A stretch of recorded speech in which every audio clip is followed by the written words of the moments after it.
રાજસ્થાનના જયપુર ગ્રામ્યના રેનવાલ કસ્બા અને આસપાસના ગ્રામ્ય વિસ્તારોમાં ભારે વરસાદથી જનજીવન પ્રભાવિત થયું છે। રેનવાલના અનેક વિસ્તારોમાં પાણી ભરાઈ જતા રસ્તાઓ દરિયામાં ફેરવાઈ ગયા। અંબેડકર કોલોની, મુખ્ય બજાર, બાગ ચોરાહા, કિસાન મંદિર અને બસ ડેપો નજીક જળભરાવથી રાહદારીઓ અને વાહન ચાલકોને મુશ્કેલી પડી। સ્થાનિકોના જણાવ્યા મુજબ નાળાની યોગ્ય સફાઈ ન થવાથી પાણીનો નિકાલ ઝડપથી થઈ શક્યો નથી।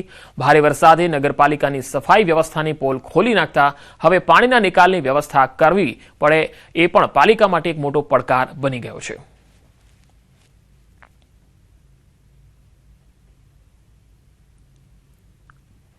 તો રાજસ્થાનના બારા જિલ્લાથી પણ તસવીર આવી રહી છે। બારા જિલ્લામાં છાબડા પંચાયત સમિતિ વિસ્તારમાં ફૈજપુરા પીપલુ સરહદથી તેલની સરકારી ઉચ્ચ માધ્યમિક શાળાએ જતા 100થી વધુ વિદ્યાર્થીઓ વરસાદ દરમિયાન નદી નાળા પાર કરીને જીવના જોખમે શાળાએ પહોંચવા મજબૂર છે। ગામજનોએ જૂન જુલાઈમાં 2 વખત રસ્તા અને નાળા પર પુલિયાના નિર્માણ માટે રજૂઆત કરી। પીડબ્લ્યુડી દ્વારા સ્થળોનું નિરીક્ષણ અને માપણી કરવામાં આવી હોવા છતાં હજુ સુધી કામ શરૂ થયું નથી। ગામજનોએ વહેલી તકે આશરે 1 કિલોમીટર રસ્તો અને પુલિયા બનાવવાની સાથે ત્યાં સુધી વૈકલ્પિક વ્યવસ્થા કરવાની માંગ કરી।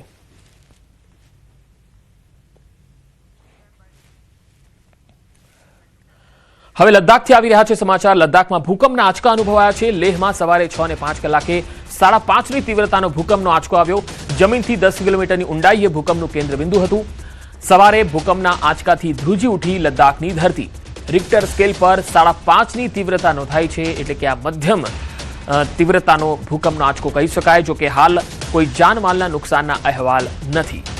લદ્દાખમાં ભૂકંપના આંચકા લોકો ડરના માર્યા ઘરની બહાર આવી ગયા હતા અને આસપાસના ઘણા વિસ્તારોમાં લોકોએ આ ભૂકંપનું કંપન મહેસૂસ કર્યું। સવારે 6:05 કલાકે 5.5ની તીવ્રતાનો આ આંચકો હતો।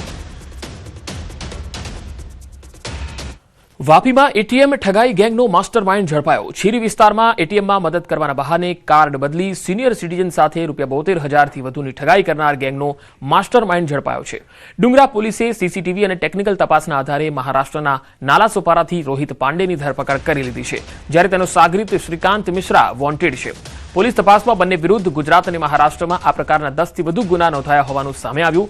આરોપીઓ એટીએમની રેકી કરી સિનિયર સિટીઝનને મદદના બહાને પીની જાણી કાર્ડ બદલી લેતા અને બાદમાં રોકડ ઉપાડતા અથવા તો ખરીદી કરતા હતા।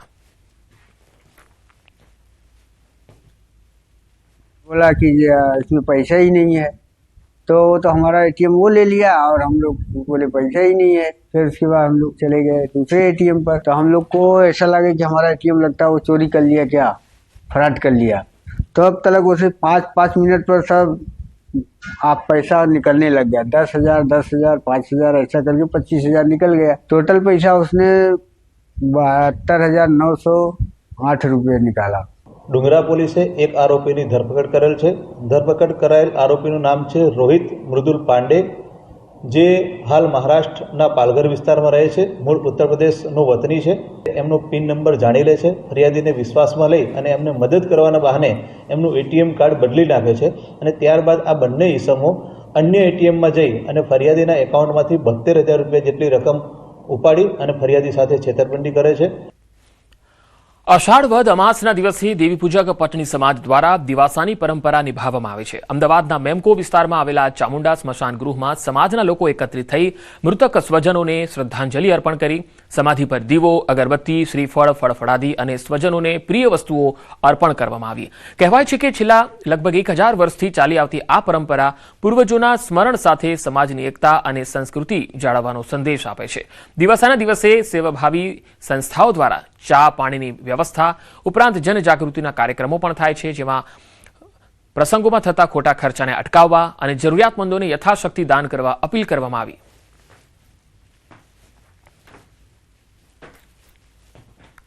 અંદર પ્રથમ દિવાસાનું પણ વિશેષ મહત્વ હોય છે। એમાં અમારા સાડી સંગીતાબેનનો પ્રથમ દિવાસો હોવાથી અમે પાટણથી એમને દિવાસો મનાવવા માટે આવ્યા હતા। પણ હિન્દુ ધર્મની અંદર જે દિવાસા પ્રત્યેની જે લાગણી, જે ભાવ, રુદન અને સમર્પણ છે તે દિવાસાના પર્વમાં આપણને જોવા મળે છે। મારા સાસુ, મારા સસરા, મારા કાકા સસરા ગયા છે, મારા દાદા સસરા ગયા છે। જે પૂર્વજનો જે મરણ પામેલા છે એ લોકોને શ્રદ્ધાંજલિ આપવા માટે આખા સમગ્ર હિન્દુ સમાજની અંદર આ દેવી પૂજક સમાજ એક જ સમાજ છે કે જેમાં મહિલાઓ, પુરુષો અને જે વૃદ્ધો અને બાળકો તમામ લોકો આવીને એક સાથે આપણા એમના પૂર્વજોને શ્રદ્ધાંજલિ અર્પણ કરે છે. અને આજનો જે પર્વ છે અમારો એને દિવાસો કહેવામાં આવે છે અને દિવાસો એ ખાસ અમારા જે મૃત્યુ પામેલા સ્વજનો છે એમની આત્માને શાંતિ અને મોક્ષ મળે એ માટે અમે એમને શ્રદ્ધાંજલિ આપવા માટે અમારા જે કુટુંબીજનો છે એ અહીંયા સ્મશાન ભૂમિમાં આવે છે.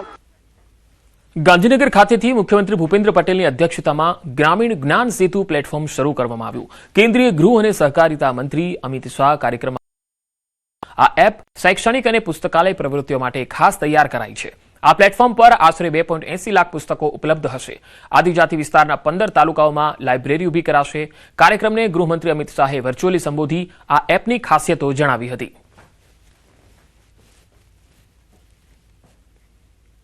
જે દર 15 દિવસે ગામમાં જઈ પહેલા આપેલા પુસ્તકો પાછા લઈ આવશે અને આ એપ ઉપર જે પુસ્તકો નોંધ્યા હશે એ પુસ્તકો બાળકને એના ગામની લાઇબ્રેરીમાં ડિલિવરી આપી આવશે.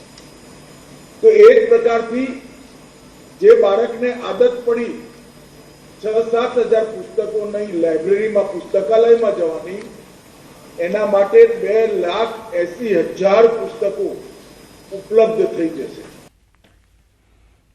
ગુજરાતમાં પ્રથમ વખત ફીબા અંડર 18 એશિયા કપનું આયોજન કરાયું છે. ત્યારે અમદાવાદના વીર સાવરકર સ્પોર્ટ્સ કોમ્પ્લેક્સ ખાતે FIBA under 18 Asia men's basketball cup 2026નો સહકાર મંત્રી જીતુ વાઘાણી અને ફીબા એશિયાના પ્રેસિડેન્ટ ડોક્ટર કે ગોવિંદરાજની ઉપસ્થિતિમાં ભવ્ય ઉદઘાટન સમારોહ યોજાયો.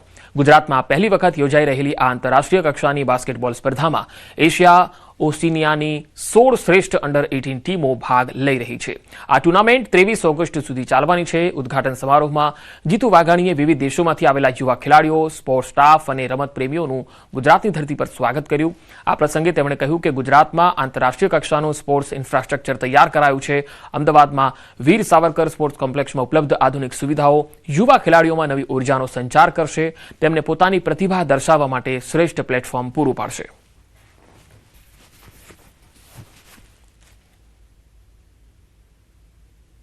હું એવું માનું છું કે વિશ્વમાં પણ આ પ્રકારના સ્ટેડિયમ આ સ્પોર્ટ્સ માટે, આ ઇવેન્ટ માટે, ખાસ કરીને બાસ્કેટબોલ માટે રમવા માટેનું એ બહુ ઓછા છે.